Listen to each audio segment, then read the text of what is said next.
परमात्मा को पाने तथा उसका वास्तविक लाभ प्राप्त करने के लिए पवित्र बाइबल में प्रमाण है कि प्रभु ने मनुष्य को अपना ही स्वरूप बनाया। 6 दिन में सृष्टि रचकर 7वें दिन विश्राम किया। कुरान शरीफ में प्रमाण है कि हजरत मोहम्मद को खुदा स्वयं कह रहे हैं कि मैंने तुम्हें उस परमात्मा की महिमा बताने के लिए भेजा है। वो परमात्मा कबीर है जिसने 6 दिन में सृष्टि रची तथा 7वें दिन तख्त पर जा विराजा। उसकी खबर किसी बाखबर से पूछकर तो देखो। कृपया अवश्य सुनिए जगत गुरु तत्वदर्शी संत रामपाल जी महाराज के अमृत वचन।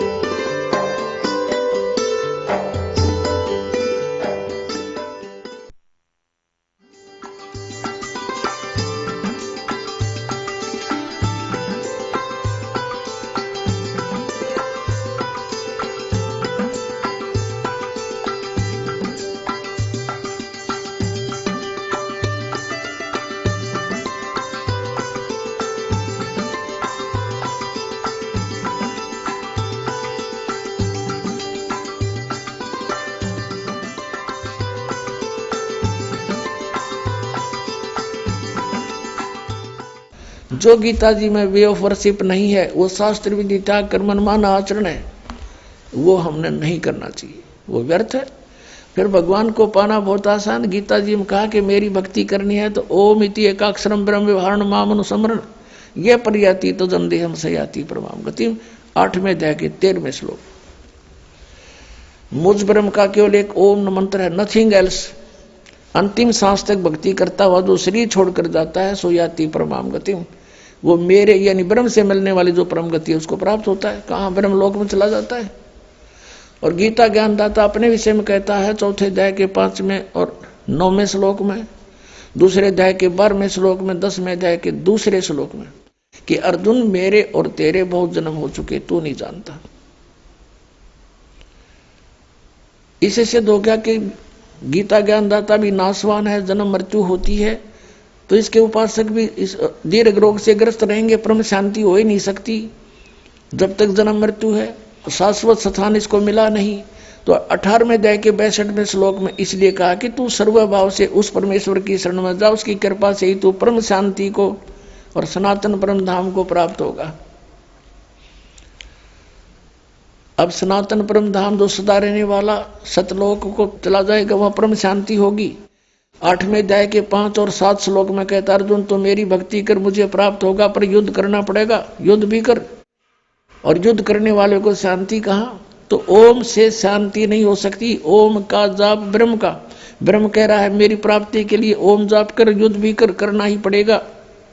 और तुझे परम शांति चाहिए तो उस परमात्मा के पास जा, यहां कोई शांति नहीं है।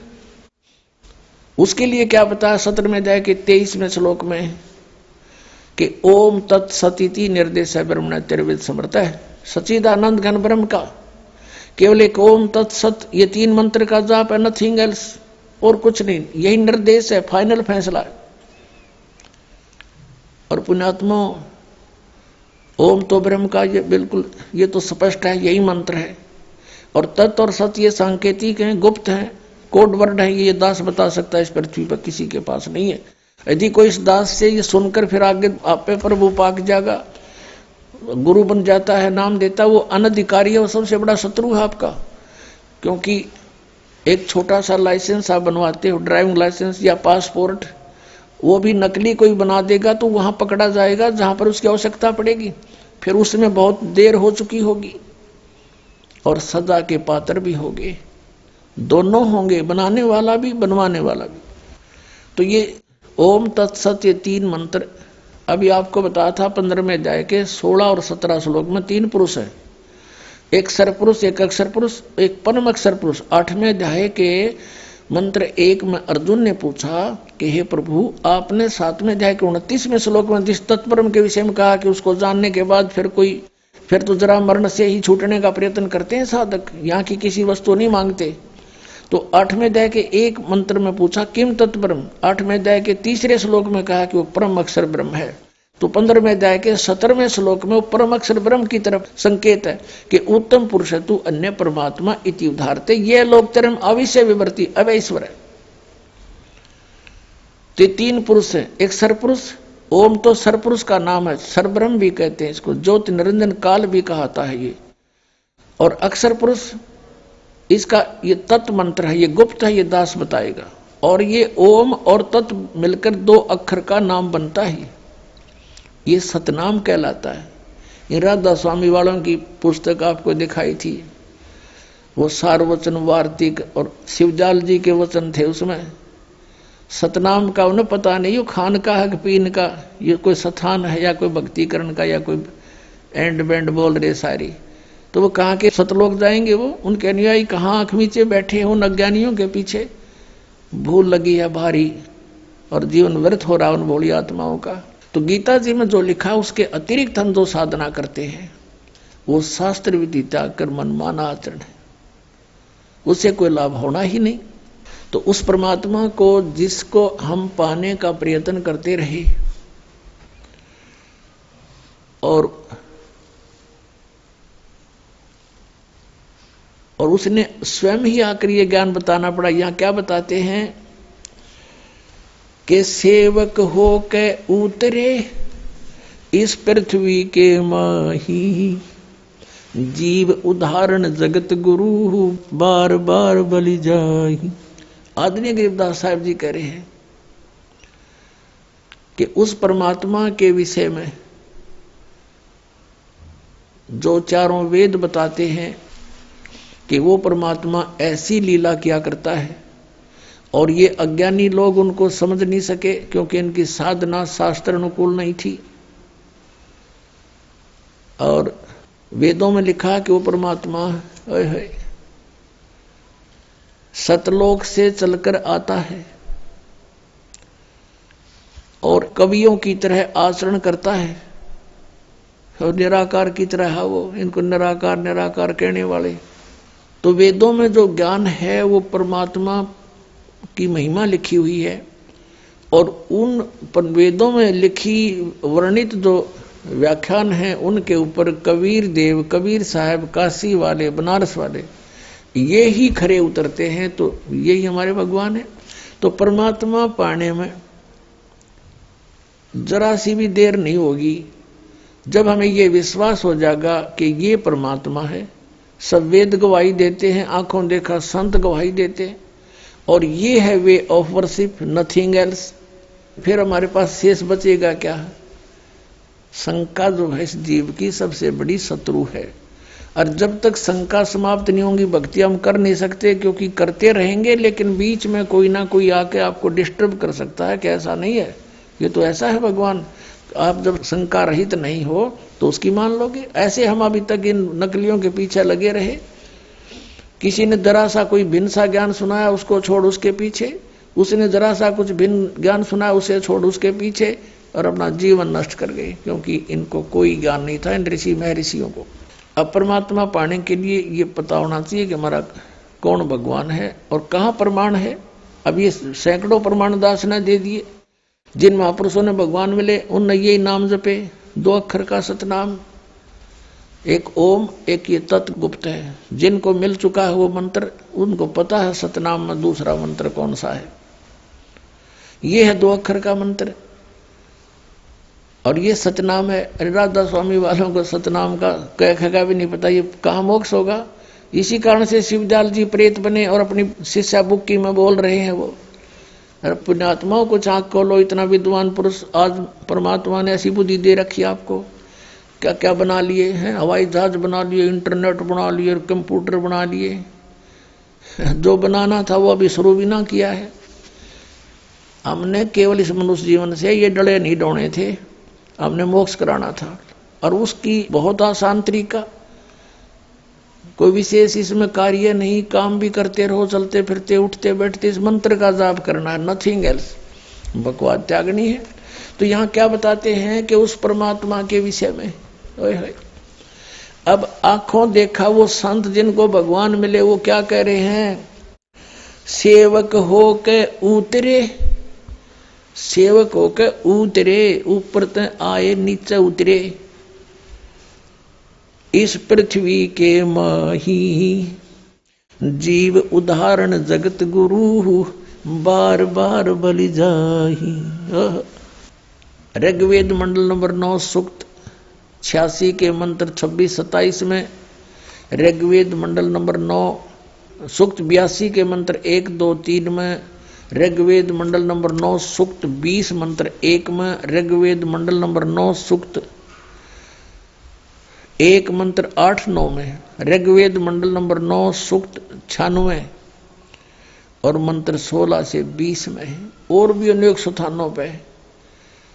और ऋग्वेद मंडल नंबर 9 सूक्त 94 के मंत्र 1 में ये स्पष्ट किया कि वो परमात्मा कवियों की तरह आचरण करता हुआ पृथ्वी पर विचरण करता है, घूमता है, वो इधर उधर है, और सतलोक से चलकर आता है, दृढ़ अच्छे आत्मा को मिलता है और वो तत्व ज्ञान का उपदेश करता है। और परमात्मा स्वयं अपने सूक्ष्म वेद में कहते हैं, चारों युग में संत पुकारे, कूक कहा हम हेल रे, हीरे माणिक मोती बरसे, ये जग चुगता ढेल रे। कि चारों युगों में उन संतों ने मेरी महिमा का गुणगान किया जिनको मैं मिला, और मैंने भी स्वयं आकर के ऊंचे स्वर में आवाज लगा लगा कर जनता को समझा। हीरे माणिक मोती बरसें, ये तत्व ज्ञान रूपी सत साधना रूपी अमृत हम बरसा रहे हैं, मोती बरसा रहे हैं। इनको ग्रहण करते नहीं है भोले भक्त, और ये डले ढो रहे हैं, ये जग चुगता ढेल रे। ढेल माने डले कंकर पत्थर इकट्ठे कर रहे हो, आन उपासना आन साधना के अन्य भगवानों की पूजा करके तुम डले ढो रहे हो, और हम हीरे मोती बरसा रहे हैं, इनको ग्रहण नहीं कर रहे, तुम निर्धन होते जा रहे हो। क्या बताते हैं, हमारा ज्ञान किन्हें ना सुनिया, ये पर भी लेन जात है दुनिया। कहीं पर आप देखते हो इन भ्रमित किए हुए अज्ञानी ऋषि संतों के द्वारा के फलाने स्थान पर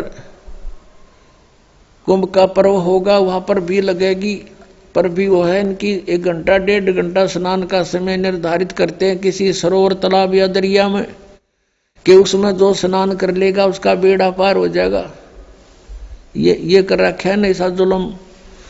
वहां बेड़ा पार नहीं, बेड़ा गर्क होता है। कैसे होता है, एक समय हरिद्वार के अंदर हर की पैड़ियों पर ये पर्व भी लगी थी। कुंभ के पर्व के ऊपर स्नान का समय निर्धारित किया था इन्होंने। वहां पर ये सभी त्रिगुण उपासक, रजगुण ब्रह्मा, सतगुण विष्णु, तमगुण शिव जी के उपासक, ये गिरी पुरी और नागा वैष्णो, ये कनपाड़े नाथ और बिना कनपाड़े, ये सारे वहां इकट्ठे हो गए स्नान के लिए।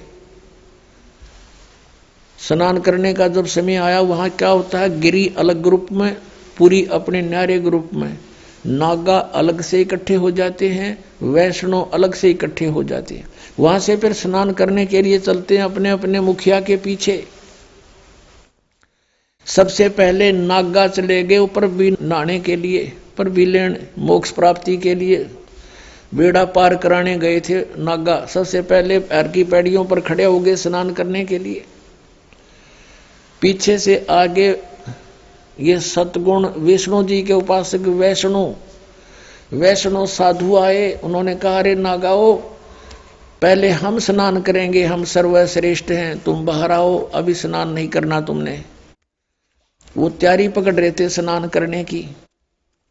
नागा कहने लगे, नहीं, हम सर्वश्रेष्ठ हैं, हम त्यागी और बैरागी हैं, हम कोई वस्त्र तक भी नहीं स्तन पर रखते, हमको नी इच्छा फिरते हैं, हम सर्वश्रेष्ठ हैं, हम प्रथम स्नान करेंगे।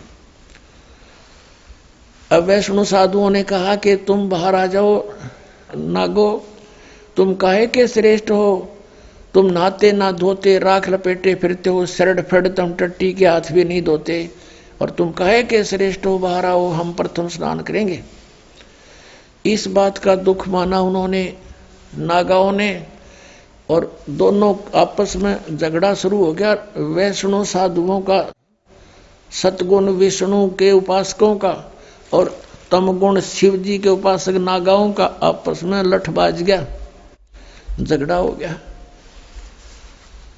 और वहां लगभग 25,000 ये त्रिगुणोपासक कटका मर गए वहां पर भी लेन गए थे, बेड़ा पार करान हो गया, बेड़ा गर्क। तो यहां परमात्मा कहते हैं, तीर तुपक तलवार कटारी जमदड़ जोर बदावे हैं, हर पैड़ी हर हेत न जाण्या वाजा करद चलावे हैं, काटे शीस नहीं दल करुणा ये जग में साध कमावे हैं, और जो जन इनके दर्शन को जावे उनको भी नरक पठावे हैं। काटे शीस नहीं दल करुणा, और ये जग में संत कमावे हैं, हर पैड़ी हर हेत नहीं जाना वाजा तेग चलावे हैं। हर की पैड़ी कहें भगवान का स्थान कहो, भगवान की छाती पर ये कुकर्म कर दिया, 25,000 कटका मर गए। लेली पर भी टिंडे वहां पर, ये है इनके तीर्थ स्थान नाने के। और किसी को मना करता है तो इन्होंने हमारी तो भावनाओं को ठेस पहुंचा दिया। अरे ये कोई भावना हुई?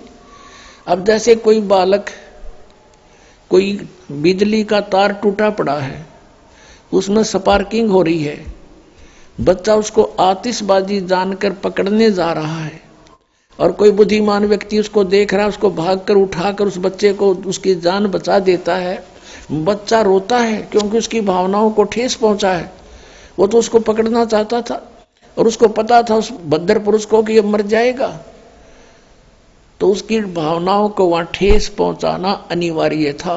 तो इस दास का उद्देश्य यही है, इसको अगर तुम ठेस मानते हो तो ठेस सही, पर तुम्हारी जान बचेगी ना, सारी वीरान मट्टी होगी आपकी, क्योंकि शास्त्र विरुद्ध साधना करके। तो यहां क्या बताते हैं, चारों युग में संत पुकारे, कूक कहा हम हेल रे, हीरे माणिक मोती वर्ष ये जग चुगता डेल रे। अब चारों वेदों में ये प्रमाण है कि वो परमात्मा ऊपर सतलोक में रहता, तीसरे मुक्ति धाम में, और वहां से चलकर आता है गति करके, बिजली जैसी गति से। और जैसे विद्युत अपने आकर्षण वाली वस्तु पर गिरती है, ऐसे ही वो परमात्मा अपने प्यारी उस श्रेष्ठ दृढ़ भक्त आत्मा को ही आकर मिलता है, वहीं आकर वो उपस्थित होता है और फिर उसको ज्ञान सुनाता है, उपदेश देता है, तत्व ज्ञान से परिपूर्ण करता है। फिर वो प्यारी आत्मा आगे उनको परमात्मा से प्राप्त ज्ञान को जनसाधारण तक पहुंचाने की पूरी चेष्टा करता है। उनमें से कौन कौन है वो दृढ़ भक्त और अच्छी आत्माएं जिनको परमात्मा मिले इस कलयुग में? आदरणीय मुरुगदास साहिब जी, आदरणीय धर्मदास साहिब जी, आदरणीय मुरुगदास साहिब जी, ये अरोड़ा जाति से थे, खत्री जाति से, किसान थे। और आदरणीय दादू साहिब जी, आदरणीय नानक साहिब जी, जो सिख धर्म के प्रवर्तक हैं, लेकिन ये भी कालूराम मेहता खत्री यानी अरोड़ा जाति से ही थे और सिख धर्म के प्रवर्तक यही माने जाते हैं। आदरणीय दादू साहिब जी, आदरणीय गरीबदास साहिब जी, गांव छुडानी, जिला झज्जर, हरियाणा वाले, जिसके उपलक्ष्य में ये शुभ समागम हो रहा है। जिस दिन परमात्मा कबीर साहब सतलोक से चल कर आए थे, वो सतपुरुष, और अपने उस दृढ़ भक्त अच्छी आत्मा गरीबदास जी को मिले थे, सचखंड दिखा था और वापस छोड़े थे। ये वही समागम हो रहा है। आदरणीय गीसा दास साहिब जी, गांव खेखड़ा, जिला मेरठ, उत्तर प्रदेश वाले, इनको भी ऐसे ही मिले थे और 3 दिन तक इस गीसा साहिब जी का भी ऐसे ही स्थिति रही थी, बेहोश पड़े रहे थे। गरीबदास साहिब जी को भी 8-7 घंटे तक ऐसे ही मृत मान लिया गया था और ऐसे दादू साहिब जी भी 3 दिन तक बेहोश पड़े रहे थे। ऐसे ही नानक साहिब जी भी 3 दिन तक उनको अंतर ध्यान कर दिया गया था, उनके शरीर को कहीं रख दिया गया था परमात्मा द्वारा, और सचखंड दिखाकर, सतलोक दिखाकर, अपने से परिचित करके बेई नदी से लेकर गए थे, फिर वापस छोड़ दिया था। उसके बाद उस महापुरुष ने अपनी नौकरी त्याग दी, परमात्मा का प्रचार किया, 12 वर्ष तक घूम घूम के परमात्मा से प्राप्त ज्ञान का और फिर 16 वर्ष तक बैठ के अपने घर पे साधना की। परमात्मा ने संकेत कर दिया था कि बहुत हो गया, अब अपनी भक्ति करो, पीछा छुटवाओ, अब आने दो समय, फिर देखेंगे। अभी सतनाम उनको दे दिया था आदरणीय नानक साहब जी को, लेकिन आगे ना देने की प्रतिज्ञा करा दी थी कि किसी को नहीं बताना अभी, नहीं तो इन काल के दूतों नकली पंथों के हाथ में लग जाता है। सतनाम 2 अक्षर का आदि ने कह खगा भी को नहीं पता सतनाम है क्या। परमात्मा ने ऐसा गुप्त रखा और आपके लिए खजाना खोल दिया। अब इस एक सेंटेंस, एक पवित्र वाणी को आपके समक्ष सरलार्थ करने के लिए कितना उदाहरण देने पड़े। कौन सी वाणी को? ओए होए, सेवक होकर उतरे इस पृथ्वी के माही, जीव उदाहरण जगत गुरु, बार बार बलि जाही। पुण्यात्मा, आप तो बालक हो और काल के इस नकली सुख की भांग पिए पड़े हो।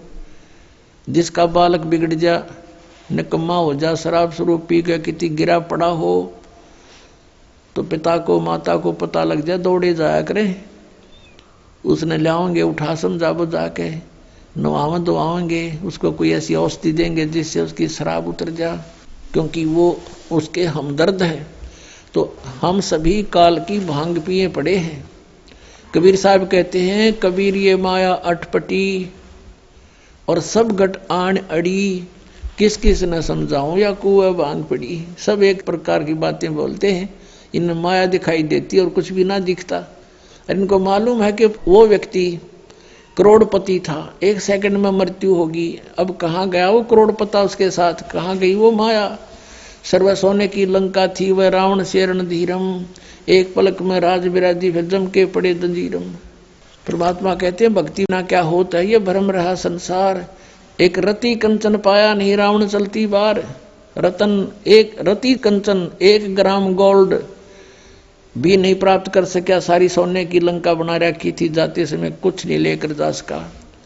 तो यहाँ हमने जीने के लिए जो आवश्यक वस्तुएं हैं केवल वही संग्रह करनी चाहिए। इसे ज्यादा हम करते हैं तो बकवाद कर रहे हैं, क्योंकि हमने सतलोक चलना है। सतलोक में वो सथाई सुविधाएं हैं, यहाँ सथाई है ही नहीं। हम एक दूसरे को लूट खसोट करके कोठी बंगले बनाते हैं, मृत्यु हो जाती है तुरंत और गधे बने फिरते हैं। जैसे एक गवर्नर था, हिमाचल प्रदेश और पंजाब का 2 जगह का चार्ज था और रिटायरमेंट के निकट आ रहा था। उसने सोची बुढ़ापे का समय हिली स्टेशन पर गुजारा करूंगा, वहां पर एक प्लाट ले लेता हूं पहाड़ों पर। वो प्लाट लेने के लिए 3 करोड़ रुपये, पहले 100 के नोट थे, ये बड़े नोट नहीं थे, 500 और 1000 के उस समय। 100 के नोट 3 करोड़ है। एक जीप में आम को नहीं इतने हो जाते। वो धर लिया हेलीकॉप्टर में, उसने बयाना देने गया था, प्लाट खरीदने गया था और साथ में परिवार साथ में आप बैठा जा था। वो इतने लोड में हेलीकॉप्टर क्रश हो गया, वो स्वयं भी मरा, परिवार मर गया, एक लड़का शेष रहा था, बाकी सब मर गए उस हेलीकॉप्टर में। और उन नोटा न गडरिए ठाए फिर गधे खाओ भेड़ खाओ कागजान, और वो मर गया वहां पर। और फिर समाचार पत्रों में आया था कि 40 करोड़ रुपया उस टाइम, 40 करोड़, 100 के नोट 40 करोड़, एक बहुत बड़े हाल में नहीं आए। और उसने बताया अपने नीचे तय खाना बनवा रखा था, बेड थे घने, जो ये बोल रहे हैं इनको, इनके अंदर डाल रखे कपड़े दरा करते हैं, उसमें उनमें ठोक रखे थे। बता वो बनेगा किसी गधा, किसी कुत्ता, सुअर, बैल बन के पूरे करेगा जो लूट रखे थे, और वो जोड़ा जाड़ा यही रह गया। तो ये ज्ञान हमने सत्संग से समझना पड़ेगा। जब भक्ति करनी है, परमात्मा पाना है, तो आपने ये मर्यादा, इस नियम से रहना पड़ेगा। और आपको आवश्यकता कुछ वस्तु की होगी तो भगवान आपको अनायास ही देगा, आप देगा। आप इस मर्यादा से रहें। तो अब क्या बताते हैं कि आप जी ने इधर ध्यान कभी दिया नहीं, क्योंकि इधर ध्यान तो जब दे जब हमें कोई बताने वाला हो। हमें तो ये गुण गाएंगे, बजले रे भगवान, भगवान की सा भगवान निराकार, चलो भाई निराकार होगा। अब भगवान से हम मिलना चाहते हैं, हर भगवान निराकार बताते हैं, हमारी बुद्धि काम नहीं करे थी कि ये क्या बोल रहे हैं, बकवाद कर रहे हैं। अब जैसे किसी बेटी का विवाह करते हैं माता पिता, और उसकी माता बताती है बेटी जिस लड़के से हम तेरा रिश्ता करके आए हैं वो ऐसा है, उसके पास ऐसी संपत्ति है, उनका ऐसा मकान है, तो रुचि बनती है बालक की। और कोई नो कह दे बेटी तेरा विवाह कर दिया और पति तेरा है ही नहीं, वो तो निराकार है, तो वह बता के गड्ढेगी वहां पर, वह क्या करेगी उस निराकार पति का। तो अब हम परमात्मा से मिलने की चेष्टा करते हैं और कहते हैं भगवान निराकार है। और ये राधा स्वामी पंथाले, धन धन सतगुरु पंथ सिरसाले, डेरे वाले, सच्चा सौदे वाले और जय गुरुदेव वाले और ये जनौद वाले, भिवानी वाले, ये राधा स्वामी पंथ समझो सारा ही। और इनका विधान है कि सतलोक में भगवान नहीं, सतपुरुष नहीं है, वहां तो चेतन ही चेतन है, चैतन्यता ही चैतन्यता है, प्रकाश ही प्रकाश है। और आत्मा उस प्रकाश में ऐसे मिल जाती है जाकर जैसे बूंद समुद्र में, उधर डूब कर मरना हो गया, फिर कोई बात हुई है। तो ये विधान है, करोड़ों व्यक्ति डबो दिए इन अज्ञानियों ने, शास्त्र विरुद्ध साधना करा के काल के जाल में फंसा दिए। अब कहें तो दुख मानते हैं श्रद्धालु भी कि रामपाल तो आलोचना करता है। आलोचना की परिभाषा बदल ली तुमने अज्ञान के कारण। सत्य कहना आलोचना नहीं होती, वह सत्य होती है। आलोचना होती है किसी के बारे में झूठी बकवाद करे। हम तो विद प्रमाण बोलते हैं, आप ही के पुस्तकों से दिखाते हैं कि ये देखो दुर्गति हो रही तुम्हारे परम धनी शिवदयाल की, भूत बनकर अपनी शिष्या बुक्की में फिर शंका समाधान करने लग रहा बैठ के। वो कहते हो तो अनामी लोक में चला गया, अनामी लोक में कहाँ गया, तो बुक्की लोक में आ गया। अब यहाँ क्या बताते हैं, सेवक हो के उतरे इस पृथ्वी के माही, जीव उदाहरण जगत गुरु बार बार बलि जाही। गरीबदास जी कह रहे हैं कि एक दास बनकर आए भगवान, सेवक होकर उतरे इस पृथ्वी के माही, उतरे सतलोक से चल के आए। और किस उद्देश्य से, जीव उदाहरण जगत गुरु। और कहते हैं बार बार बलि जाऊं मैं। गरीबदास जी कहते हैं बलिहारी जाऊं इस परमात्मा के ऊपर जो किसे दयालु हैं, कैसे दयालु हैं। सतलोक से इतने सुंदर लोक को छोड़कर हमारे लिए यहाँ आते इस गंदे लोक में जहां पर आहार भी उपलब्ध नहीं ढंग का। और दास बनकाए कबीरदास, सांस गेर जितनी वाणी बोली कबीरदास, दास कबीर। परमात्मा जब क्यों उन्होंने दास कहा कि हमने भी यदि सतलोक पाना है तो ऐसे ही हम अपनी क्रियाएं बनानी पड़ेंगी। यहाँ पर कोई भी जिसने अपने आप को स्वामी माना है वो पेटे हैं अंत में। किसी राजा को देख लो, इन हिरण्यकशिपु को देख लो और रावण को देख लो, भक्ति करना और साथ बकवाद नहीं चलेगी। अब रावण जैसी साधना कोई नहीं कर सकता, यहाँ से धड़ काट कर चढ़ा दी, भगवान के निमित्त समर्पित कर दिया। लेकिन कुठोड़ कुपात्र के स्थान कुपात्र को दे दिया, वो शीश सुपात्र को देता तो लाभ होता। शिव की उपासना तमोगुण की करके राक्षस कहलाया। गीता जी अध्याय नंबर 7 के श्लोक 12 से 15 में स्पष्ट किया है, तीनों गुणों की उपासक रजगुण ब्रह्मा, सदगुण विष्णु, तमगुण शिव जी की जो साधना करते हैं वो राक्षस स्वभाव को धारण किए हुए मनुष्यों में नीच दूषित कर्म करने वाले मूर्ख, वो मेरी भक्ति भी नहीं करते, गीता ज्ञानदाता कहता है। तो इस प्रकार ये भक्ति भी करते थे, दास नहीं बने, तो अंत में क्या हुआ इनके साथ। तो यहाँ क्या बताते हैं, सेवक होकर उतरे और इस पृथ्वी के माँ, जीव उदाहरण जगत गुरु बार बार बलि जाम। अपने प्यारी आत्माओं का उद्धार करने के लिए वो जगत गुरु यानी सबका गुरु, सबको तत्व ज्ञान देने वाला केवल एकमात्र कबीर जी हैं और वही परमात्मा है। अब फिर बताते हैं वो कहाँ आए, काशीपुरी कष्ट किया उतरे अदर आधार, अदर आधार यानी ऊपर तो नीचे आए। मोमन को मुजरा हुआ वहां जंगल में दीदारे। मोमिन यानी उस नीरू नामक मुसलमान जुल्हाए को परमात्मा ने जंगल में दर्शन दिए, लहर तारा तालाब पर है। अब उस परमात्मा का कितना सुंदर शरीर था। कोट कर्ण शशि भान सुध आसन अदर विमाने, परसत पूर्ण ब्रह्म को शीतल पिंड और प्राणी। अब परमात्मा का कहते हैं ऊपर आसन अधर विमान, सतलोक में तो उस परमात्मा का ऐसा शरीर है, करोड़ सूर्य करोड़ चंद्रमा ऐसी शोभा है। कोट किरण शशि भाने सुध, शशि माने चंद्रमा, भानु माने सूर्य।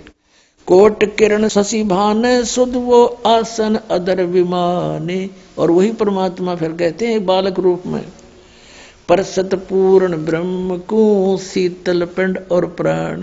कहते हैं माई का नीरू ने जब परमात्मा को सीने से लगाया, कहते उसके प्राण आत्मा में एकदम शांति छागी, जैसे जले हुए पर बर्फ रख दी जाती है, एकदम शांत कर देता है। फिर क्या बताते हैं, गोद लिया मुख चूम कर हेम रूप झलकनते, जगर मगर काया करे जैसे दमके पद्म अनंत। उस माई ने शिशु रूप धारी बालक को कहते हैं मुंह चूम्या, गोद में लिया। और परमात्मा का कैसा रूप था, हेम रूप झलकंत। हिम, हिम माने बर्फ। और परमात्मा कबीर जी बालक रूप में कैसा सुंदर शरीर था, कहते बर्फ जैसा सफेद शरीर।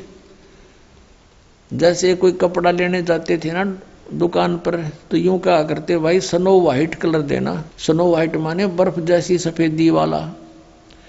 तो यहाँ कहते हैं गोद लिया मुख चूम के और हेम रूप जलकंत, हिम की तरह झलक रहे थे परमात्मा। और जगर मगर काया करे जैसे दमके पद्म अनंत। इतना सुंदर शरीर मालिक का जगमग जगमग काया करे जैसे नरे पद्म चमक रहे हों, इतना सुंदर नूर था दाता का। फिर ये सा रूप दिखा के फिर बालक के रूप में हो गए। अब नीरू स्नान करके बाहर आया और नीमा उस बालक के प्यार में इतनी मदहोश हो गई थी, वो सब शुद्ध विसरा बैठी थी। बार बार कभी ऊपर को देख रही थी, कभी बालक के मुख को देखकर सो शुक्र मना रही थी, गदगद हो रही थी और झूम रही थी। अब उसने देखा कि नीरू ने अपना आइडिया लगाया कि पहले हम हिंदू थे, हमें बाई फोर्स मुसलमान बना दिया। अब हिंदुओं से हमारा लिंक नहीं, मुसलमानों में ऐसी अभी कोई हमारी पकड़ नहीं। अब हम इस बच्चे को घर ले जाएंगे, लोग कहेंगे कहाँ से लाए, हम कहेंगे कमल के फूल पे। लोग कहेंगे कमल के फूल पर बालक विराजमान हो ही नहीं सकता, ये झूठ बोल रहे हैं। और कहेंगे पूछेंगे इनका माता पिता कौन है, उसको वापस देकर आओ, हमें पीटेंगे छेतेंगे, हमें घर से बाहर निकाल देंगे, बच्चा भी छीन लेंगे, अनाथालय में दे देंगे। पुणात्माओं परमात्मा के मार्ग में यदि आपने कदम रखना है तो इसमें अविश्वास नहीं होना चाहिए। जैसे क्योंकि बगैर ज्ञान के व्यक्ति तो कुछ भी बोल सकते हैं, वो कह सकते हैं कि कमल के फूल पर बालक हो ही नहीं सकता, वो रुक ही नहीं सकता। भगवान ने पृथ्वी रोक रखी बगैर किसी स्तंभ के, बगैर किसी सपोर्ट के, और ये घूम रही है खुद भी और वैसे भी घूम रही है ऐसे। तो परमात्मा क्या नहीं कर सकता। फिर भी आपको एक उदाहरण बताते हैं। इस दास को क्रोथा कांड के झूठे केस में जेल में कुछ समय व्यतीत करना पड़ा। वहां पर एक कर्मचारी था, यानी वार्डन था, जिस वार्ड में मुझे रखा हुआ था। तो वो आते थे, चर्चा करते थे, पूछते थे महाराज कारण क्या हुआ, सब उनको सच्चाई बताते थे। वो भी परिचित हुए सच्चाई से, एक सचमुच आपके साथ तो ये राजनीतिक षड्यंत्र है, हम भी अब बहुत महसूस कर रहे हैं। तो फिर ज्ञान चर्चा होती थी, तो हमने कहा कबीर इज गॉड, ऐसे ऐसे वो अवतरित हुए, कमल के फूल पर आए। तो उससे पहले वही वार्डन, वो पुलिस वाला कह रहा था, 2 दिन पहले चर्चा चल रही थी कहने लगे जी हमारा एक मित्र है पुलिस वाला, उसके घर पे एक बथुआ है। बथुए का पौधा आपने देखा होगा, 1.5-2 फुट का होता मैक्सिमम। हमने तो इससे बड़ा देखा नहीं था। वो बता रहा है कि बथुए का पौधा 10 फुट ऊंचा है, 10-11 फुट, और नीचे से उसका पेड़ जो है तना लगभग 3-4 इंच मोटा है, और वो सदाबहार है, यानी पूरे वर्ष वो हरा भरा रहता है। उसके पत्तों का साग बनाकर खाया जाता है। अब हमने तो अविश्वास हुआ नहीं, भी होगा, हो सकता है, कोई बड़ी बात नहीं। अब फिर एक दिन ये चर्चा चली जब इस दास के साथ के भाई परमात्मा कमल के फूल पर आकर विराजमान हुए, तो यहां आकर वो अड़ गया न, बोला जी यह बात नहीं समझ में आती आपकी, और सारी मान लेंगे, लेकिन कमल के फूल पर बालक कैसे रुक सकता, वो तो बिल्कुल पत्ते से होते। मेरे फिर वह बात याद आएगी। मैं कहने लगा भगत एक बात बताओ, आप परसों बता रहे थे कि आपके एक मित्र के घर पर एक बथुआ है और वो 3-4 इंच मोटा उसका तना है और 10 फुट ऊंचा लंबा है। ये संभव हो सकती है? कभी देखा तो नहीं, हमने तो 2 फुट से ऊपर कदे बथुआ देखा नहीं। हम किसान परिवार में जन्म हमारा, और आप ये कह रहे हो कि ऐसा धर्म, वो भी मान रहे हैं कि परमात्मा कुछ भी कर सकता है। उसकी बुद्धि सेट होगी तुरंत। जब एक 10 फुट का बथुआ हो सकता है तो क्या कमल का फूल इतना स्ट्रॉन्ग नहीं हो सकता जिस पर बालक लौट जाए? तुरंत मान गया, ने बोला जी हो सकता है, 100 हो सकता है। न्यो पे चल रहे थे हम, आप पे कह रहा है ऐसा बथुआ देखा, जब मैं न्यो को नहीं मान सकता, मैं वो तो बथुआ इससे ऊपर होता ही नहीं, तो वो मान गया। तो पुण्यात्मा ऐसे हमने सध्यात्म मार्ग को समझना है, इसमें इम्पॉसिबल नहीं होता कुछ भी। एक उदाहरण बताते हैं, कबीर परमात्मा का एक साधक था। हम कैसे साधक हैं, हम भगवान के ज्ञान को अवश्य सुनते हैं लेकिन मनमुखी तुरंत हो जाते हैं। अब वो साधक घर छोड़कर जंगल में पहाड़ पर जाकर बैठ गया और वहां दिन रात भक्ति कर रहा था, साधना करता था। एक दिन वो क्या करता था, वहां से नीचे उतर कर आता था, एक सरोवर था नीचे, थोड़ा पहाड़ से नीचे की तरफ, पहाड़ी पर ही था, बना हुआ था, लेकिन वो और ऊंची पहाड़ी पर रहता था। वहां आकर स्नान करता था और जल भर ले जाता था अपना करमंडल में। एक दिन वो बीमार हो गया, इतना असहाय हो गया कि वो स्नान करने मुंह धो नहीं सकता था, और मुंह धोए बिना वो भगवान नहीं बच सकता था। इस तरह की अपनी अटकल बना रहा था। तो वो रोने लग गया बहुत बुरी तरह, हे भगवान मैं मुंह धोऊंगा कैसे, मुंह धो नहीं सकता, आपको याद कैसे करूंगा, ऐसे तड़प कर रहा था। अब कहते हैं दारी मेरे संत की मोह से मिटे नहीं अंश। अब उसके लिए परमात्मा ने क्या किया, इतनी जबरदस्त वर्षा कर दी कि पूरी पृथ्वी पर जल ही जल हो गया, कम से कम 200-400 फुट ऊंचा। और फिर वो जल उस पहाड़ी के निकट पहुंचा जहां वो संत बैठा था। इतना निकट कर दिया वो जल कि उसने ऐसे देखा, अरे जल यहां आ गया, अरे वर्षा इतनी अच्छी होगी। और उसने फिर मुंह धोया, मुंह धो के पानी पिया। फिर उसने देखा कि ये तो सब कुछ नाश हो गया, प्रलय होगी। फिर उसको आकाशवाणी हुई कि तेरे लिए ये करना पड़ा मुझे। तब रोने लग गया, हे भगवान मुझ पापी के लिए इतना अनर्थ हो गया, सारी जनता मर गई मालिक। कहते उसी एक्शन एज इट इज कर दिया, जो कहता हूं एज इट इज, जैसे जो जहां काम कर रहा था एज इट इज कलम पकड़ी तो कलम में पकड़ा बैठा वहां पर। तो यहां के बारे में कहते हैं, मौला थल से जल करे और जल से थल कर देत, साहेब तेरी साहेबी अब श्याम कहूं अक्सवेत। परमात्मा 1 सेकंड के कुछ क्षण में भी पूरी पृथ्वी पर जल ही जल विनाश कर सकता है। और दूसरे अक्षर में जो का तू आपको जैसे यहां बैठे हो ऐसा ही बैठा दे, आपको याद भी ना हो मेरे गल बनी थी क्या।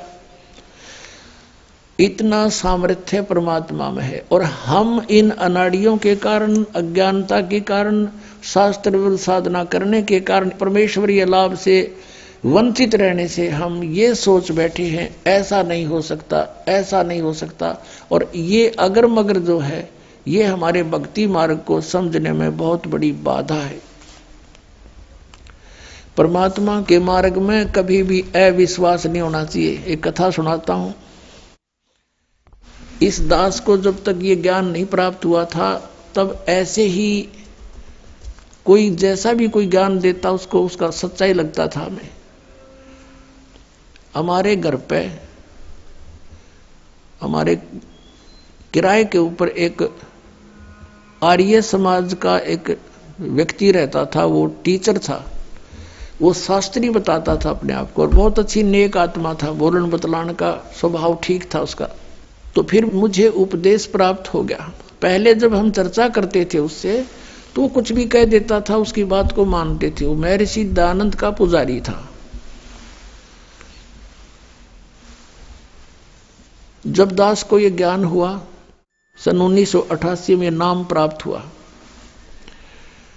तो 1989 में एक वर्ष बाद दास ने क्या सोचा कि ये भक्ति बोध जो आपको देते हैं मंत्र, ये नित्यनेमकरण की पुस्तक, ये छपवाई। इस दास ने कुछ पुस्तक छपवाई 2000 या जैसा भी, और वो छपवाई इसलिए थी कि गुरुदेव को दे देंगे और वो भक्तों को आगे फ्री बांटते हैं। अब वो जब वो ऊपर एक हमने पूजा सतल बनाया था 15 बाई 5.5 का, गैलरी के ऊपर अलग से सेपरेट बना था। उसमें खिड़कियां लगाई थी, एक शीशा टूटा हुआ था। उन खिड़कियों के बाहर की साइड में लोहे की जाली लगानी थी। ये मच्छरों से बचाने की होती है ना जालियां, लोहे की जाली। तो ये दास से उसका साइज नाप के ले गया। वो थी, चौड़ाई तो थी 2 फुट 8 इंच, ऊंचाई थी 4 फुट। अब 2 फुट 8 इंच मैंने ऐसे 2 और फिर डैश ला के 8 इंच के ऊपर 2 डैश ला के अपनी इस इंजीनियरिंग भाषा में लिख रखी थी। वो तो आम आदमी भी ऐसे लिखता है। तो वो जाकर के मैंने एक लोहे वाले दुकानदार से दे दी कि भाई ये जाली तैयार कर दे इस साइज की। मैं कुछ और सामान ले आता हूँ। स्कूटर ले रखा था मैं, छोटा 2 व्हीलर मोटरसाइकिल टाइप। मैं सामान आगे से कुछ और लेकर आया तो उन्होंने उसके नौकर ने वो जाली काट के पैक करके रखी। उसकी पेमेंट करके दास चल पड़ा। घर पे आया, बड़ा लड़का छोटी उम्र का था, 13-14 वर्ष का होगा, और एक और किराएदार रहता था वहीं पर, बिहार साइड का था वो। उनसे कहा कि भी तुम दोनों जने ऐसे करो, ये जाली लगा दो। उसमें सिर्फ लगा के कील ठोकनी थी और कुछ नहीं करना था। तो वो दोनों लगाने लगे, वो जाली लगाने लगे। तो वो चौड़ाई में छोटी थी 8 इंच, उसके काटने में फर्क रह गया। धोखे से 2 फुट 8 इंच की बजाय 2 फुट काट दी और ऊंचाई से ही काट दी। उन्होंने मुझे बताया, लड़के ने भी उसने, दोनों ने, कि जी ये जाली तो छोटी है। मैं भी छोटी कैसे हो सकती है, मैं नाप के देख रहा हूं नाप। मेरे सामने उन लगा के दिखाई 8 इंच छोटी। फिर मैंने ऐसे करके देखा, मैं कदे दूसरी तरफ तला दी, वो यूं तो फिर और ज्यादा अंतर था। दूसरी फिर देखा, दूसरी भी ऐसी। अब वहां जहां मकान बना रखा था शहर, वहां से काफी दूर था, 3-4 किलोमीटर की दूरी पर। मैंने सोचा फिर देखेंगे, अब समय नहीं है। सुबह उठकर जल्दी अपनी ड्यूटी पर चला गया। उनने पीछे से उठा कर वह स्टोर में फेंक दी, उनकी मां ने जाली। अब फिर ऐसे ही फिर कुछ दिनों के बाद क्या किया, पुस्तक छपवाई भक्ति बोध, और वो ऊपर रख दी उस पूजा स्थल में, तख्त के ऊपर। कुछ दिन के बाद क्या देखा कि शीशा फूटा हुआ था खिड़की एक साइड का, उसमें से चूहे घुस के उनको काटना शुरू कर रखा। तो फिर मेरे दिमाग में आई कि वो जाली जो 2 थी, उन दोनों को एक पर लगा देते हैं फिलहाल, फिर देखेंगे। कुछ समय नहीं था, कुछ ऐसा लीला मालिक की थी, यो खेल खेलना था इस दास के साथ। तो मैंने उन बच्चों से कहा कि भाई ऐसे करो, वो जाली जो छोटी थी कहाँ जी, वो ऊपर रखी है स्टोर से निकाल के, इन दोनों को ऊपर ओवरलैप करके एक खिड़की को कवर कर दो, इसमें से चूहे घुसते हैं। और पुस्तक काट दी भगवान की। उन्होंने कहा ठीक है जी। मैं चला गया अपनी ड्यूटी पर। तो शाम को मुझे चिंता थी कि नहीं लगा रखी होगी तो बच्चों से लगवाऊंगा। तो क्या देखा कि एक जाली लगा रखी है, एक जाली नीचे पड़ी है। अब मैंने देखा कि वो एक ही जाली पूरी पूरी लगी हुई है और कुछ एक्स्ट्रा लटक रही है। मैंने उनकी मां से पूछा कि ये जाली वही है या कोई और चेंज करवा लाए बच्चे। उसने कहा जी मैं सुबह से इसको कह रही थी भाई तू लगा दे, इस जाली को लगा लो, तेरा पापा फिर नाराज होगा। और ये मान नहीं रहा था, खेलने चला गया। अब आया था 20 मिनट पहले और मैंने उतार के अभी दी थी इनको। वही किराएदार जो अनिल नाम था उसका, बिहार का रहने वाला था, उन दोनों ने सीढ़ी लगा करके वो एक साइड में लगा दी थी और वो एक लादी एक पड़ी। मैंने कहा ये जाली तो छोटी थी। अब उनका ध्यान नहीं इतना और मेरा कलेजा पकड़ दिया।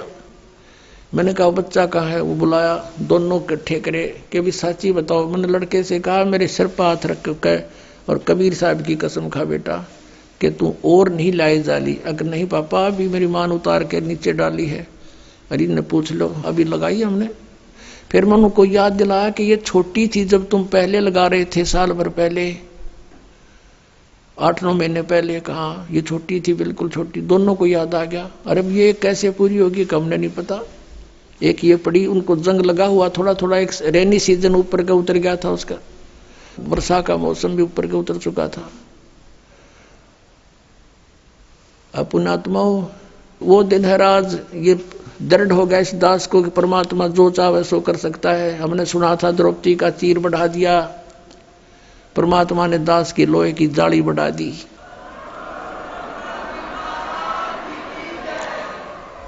ये कबीर परमेश्वर है जिसने लोहे की जाली को भी बढ़ा दिया इस दास को दृढ़ करने के लिए।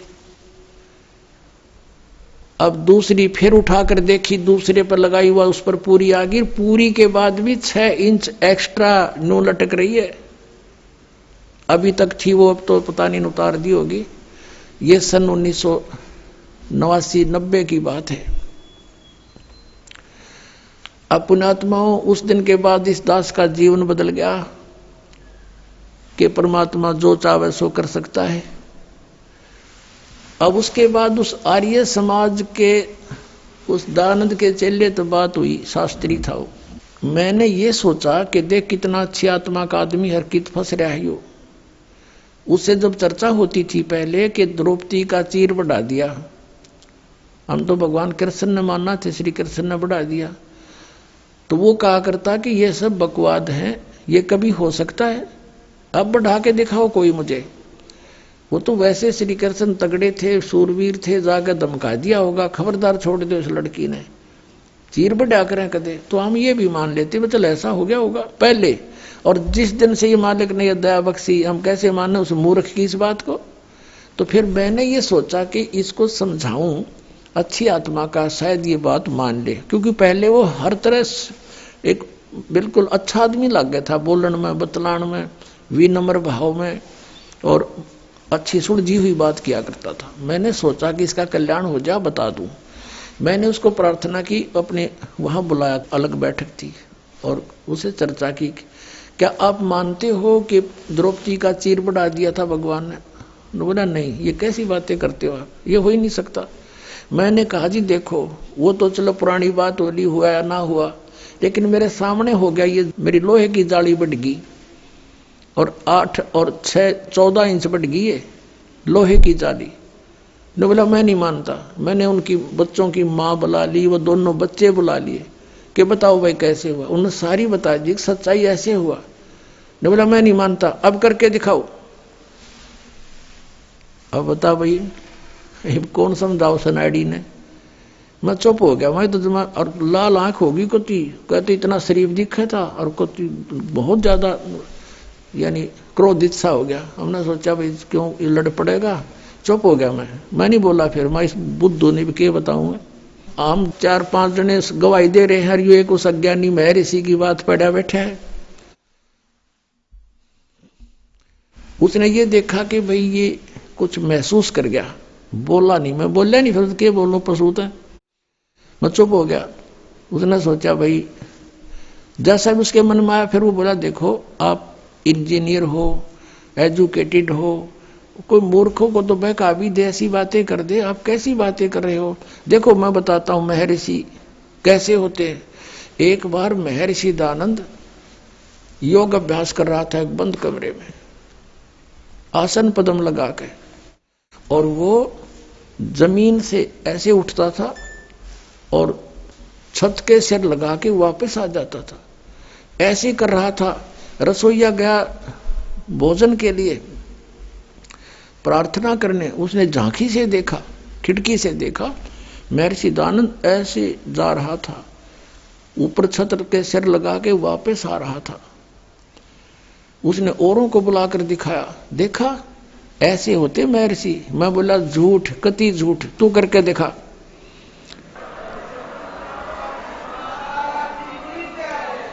मैं बोला अब करके दिखा। ओडे का मुंह हो गया। ने हो गया तू घना सियाना बना दिया कबीर पंथिया ने, वो पहले वाला रामपाल ना रहा। मैं पहले वाला ना रहा, मैं तारे मूर्खा ही सारी बात मान्या करता। मेरी आंखों के साथ भी तेरी, तू अभी उसी घेसी पेटी बातों को बोल रहा है।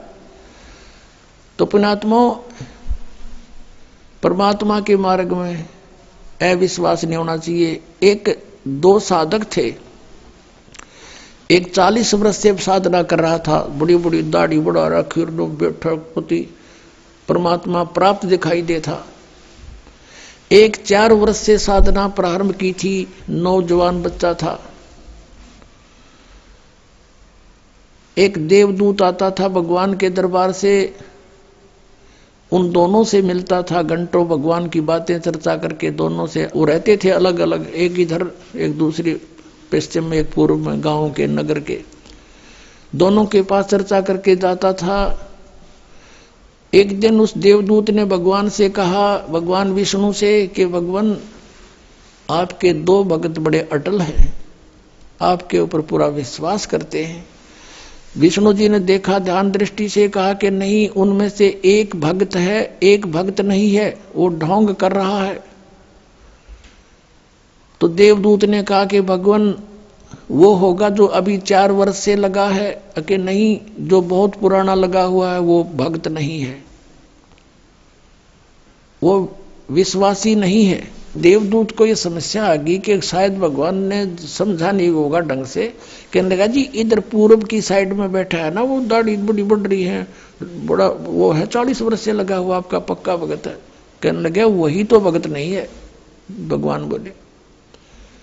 अब वो देवदूत उसके मुंह का नहीं देखा, मालिक के मुंह का नहीं, भाई कैसे बोल रहे हैं परमात्मा। तो विष्णु ने कहा कि आपको मेरी बात पर विश्वास नहीं हुआ। देवदूत ने कहा भगवान ये तो नहीं हो सकता कि आपकी बात अविश्वसनीय हो, लेकिन मेरी बुद्धि छोटी है, ये काम ना कर रही। तब विष्णु जी ने कहा कि आज तू थोड़ा सा देर से मिलने जाना उनको, और वो कारण पूछे तो उनको ये बताना। अब ठीक है। वो सबसे पहले गया तो उससे के पास जिसने सही भक्त मानना था, 40 वर्ष से भक्ति कर रहा था, उसके पास गया तो उसने पूछा उस बड़े भक्त ने कि देवदूत आज तो बहुत देर कर दी, 2-3 घंटे लेट आए, क्या बात होगी, स्वस्थ तो हो। तो देवदूत ने कहा कि भगत क्या बताऊं, आज तो भगवान ने ऐसी अनहोनी कर दी। परमात्मा ने दिन के 1 बजे और एक अनहोनी लीला करनी थी, उसको देखने के लिए रुका रहा मैं। क्या करनी थी कि एक हाथी को और सुई के उस सुराख से निकालना था, सुई के सुराख से निकालना था, धागा डालने का सुराख होता सुई में, उसमें से हाथी निकालना था। और मैं उसको देखने के लिए रुक गया। उस 40 वर्ष वाले साधक ने पूछा फिर क्या हुआ, कि भगवान ने सचमुच हाथी को सुई के धागा डालने वाले सुराख में के निकाल दिया। वो क्या कहता है कि देवदूत ऐसी झूठ बोल किसी का जच जा, ऐसी बकवाद नहीं करा करते, ये कभी हो सकता है? अब देवदूत उसके मुंह का नहीं देखे, डांगर बोला की है, दिखा ऐसा भगत इस पर विश्वास नहीं भगवान का। वो तो उठ कर चल पड़ा, भाई भगवान ठीक कह रहे थे, ये तो निरा पशु है, खाम खांडले ढो रहा है। जब इसने न विश्वास नहीं, भगवान क्या नहीं कर सकता, फिर क्या फायदा इस भक्त का। अब उठ के गया वो 4 वर्ष वाले के पास, उसने तो वहां तो सोचा था कि वो तोड़ के मैं एंड बैंड बोलेगा, जब मैंने यूज कर दिया था। अब उसने भी यही प्रश्न किया कि देवदूत आपकी इंतजार कर रहा था, पलक बिछाए बैठा था, आएंगे आप, आते हो, चर्चा हो जाती है परमात्मा की, दिल लगता है। आज आप बहुत देर कर दी, मैंने सोचा था आज नहीं आएंगे, आज का दिन तो हमारा व्यर्थ हुआ। क्या कारण है देवदूत इतना देरी करने का? उसने फिर यही बताया कि दिन के 1 बजे परमात्मा ने एक लीला करनी थी, और भाई कमाल कर दिया। भगवान ने तो हद कर दी कि सुई की सुराख के अंदर से हाथी निकाल दिया, बे अचरज कर दिया। अब वो कहता है कि ये क्या अचरज है, देवदूत भगवान निकाल दे पूरी पृथ्वी ने सुई की नोक में गए, भगवान क्या नहीं कर सकता। तब उसने देवदूत ने उस 4 वर्ष के साधक को सीने से लगा लिया और कहा, धन है तेरे माता पिता जिससे जन्म हुआ,